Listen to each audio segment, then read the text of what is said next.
I shouldn't answer any questions on the subject, but I will.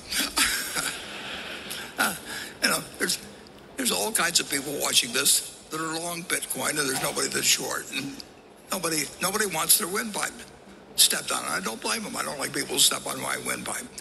But I would say this, that if the people in this room owned all of the farmland in the United States, and you offered me a 1% interest in it, and you said for a 1% interest in all the farmland in the United States, pay our group. Well, let's see, 10 trillion. Pay us this bargain price, $25 billion. I'll write you a check this afternoon.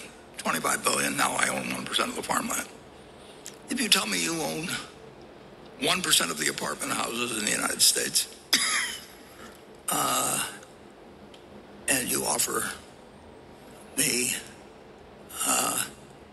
a 1% interest, so I'll have a 1% interest in all the apartment houses in the country, and you want whatever it may be for it, then call it another $25 billion or something. I'll write you a check. You know, it's very simple.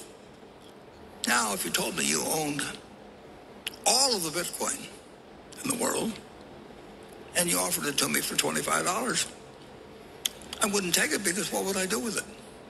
I have to sell it back to you one way or another. I mean, they may have the same people, but it isn't going to do anything. The apartments are going to produce rental, and the farms are going to produce food. And if I've got all the Bitcoin, you know, I'm back where whatever his name was, who may or may not have existed, was, 15 years ago. If I've got it all, he could create a mystery about it. But everybody knows what I'm like. I mean, so if I'm trying to get rid of it, people will say, well, why should I buy some Bitcoin from you? I mean, why don't you call it buffered coin? Make your own or something. Do something. But I'm not going to give you anything for it. And you'd be right, incidentally. But that explains the difference between productive assets and something that depends on the next guy paying you more than the last guy got. Now, net,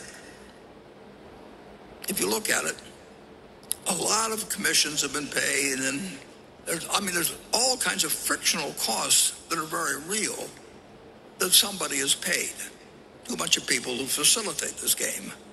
But whatever one group of the public has taken out, or one group of owners, has come in from other people. I mean, other people have entered the room and they've moved money around, but no money there's no more money in the room. It just changed hands with a lot of maybe fraud and costs involved, and, a whole bunch of things you lose, you forget the numbers or forget the equation. You can do that with a lot of things. I mean, it's been done throughout history. Certain things have value that don't produce something tangible. I mean, you can say a great painting, probably will have some value 500 years from now. May not, but the odds are pretty good that if it was a big enough name at some point, there will be a few things. I mean, you can find something pretty. If somebody wants to sell you a pyramid or something, and you can charge the viewers, or it'll be around a long time and won't produce anything. But people will find it interesting to go there because I've read about the pyramids. But basically,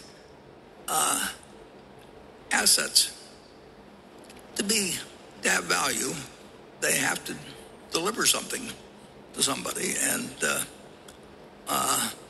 there's only one currency that's acceptable in the United States. I mean, you can come up with all kinds of things. We can put up Berkshire coins, or we can put up Berkshire money or anything like that.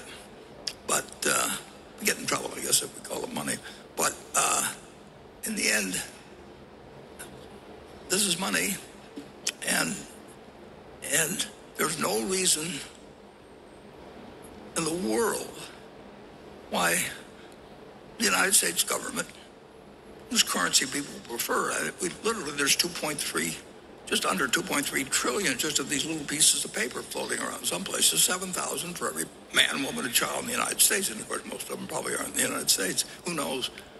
But this is the only thing that's money. And anybody that thinks the United States is going to change to where they let Berkshire money replace theirs, is out of their mind. I mean, so anyway, with those few deficiencies, you can, whether it goes up or down in the next year or 5 years, 10 years, I don't know. But the one thing I'm pretty sure of is that it doesn't multiply, it doesn't produce anything. It's got a magic to it, and people have attached magics to lots of things. I mean, the gold on Wall Street, create magic,